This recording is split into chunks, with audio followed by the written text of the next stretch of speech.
బంగారమే లోకాన్ని మాయలో ముంచే రోజు వస్తుంది. ధర్మమే మాయమై లోభమే రాజ్యం చేస్తుంది. బంగం గారి వాక్యం వినరా ఓ మానవా, బంగారం కదు శాశ్వతం, ధర్మమే నిజమురా.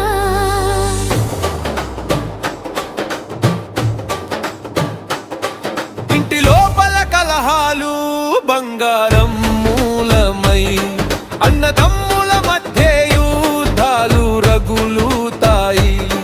మాతృమూర్తి కన్నీరు, తండ్రి శాపవాక్యం, బంగారం కోసం పోయేరు మానవత్వం సత్యం. నిలిచేది ఏమురా చివరికి అడిగితే, చేతిలో బంగారం మనసులో శూన్యతే. చేతిలో బంగారం మనసులో శూన్యతే. బంగారే మేలోకాన్ని మాయలో ముంచే రోజు వస్తుంది. ధర్మమే మాయమై లోభమే రాజ్యం చేస్తుంది. రత్నాగారి వాక్యం వినరా ఓ మానవా, బంగారం కదు శాశ్వతం, ధర్మమే నిజమురా.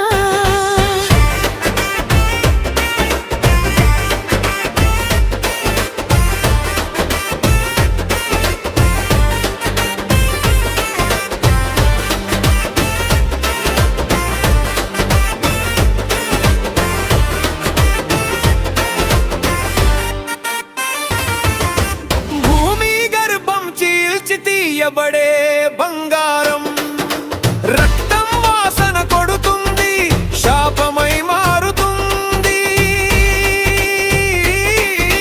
ధనమే దేవుడంటూ పూజించే కాలంలో మనిషే దయ్యమై మారే దినమొస్తుంది.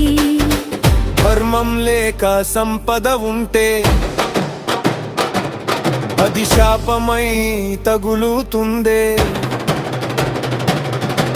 అచ్చచ్చనందాంతిమ బుద్ధి శాంతి తగ్గిపోతుంది. ధర్మం కరిగిన రోజు ధనం దహనం అవుతుంది. కలి అంతమున ఒక రోజు వెలుగొస్తుంది.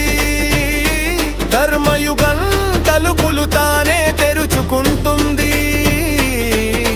బంగారం విలువ కాదు, మనిషి విలువే. బ్రహ్మం గారి మాటే లోకానికి దిక్సూచి.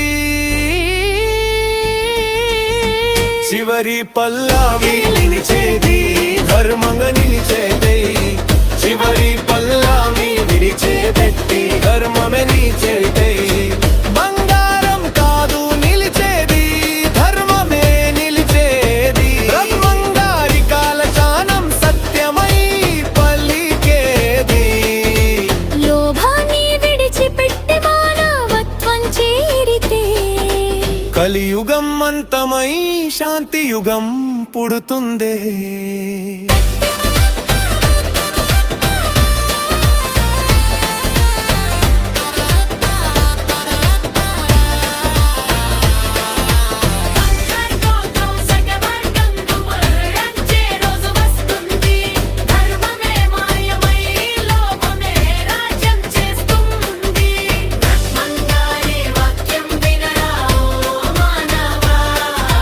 బంగారం కదు శాశ్వతం, ధర్మమే నిజమురా.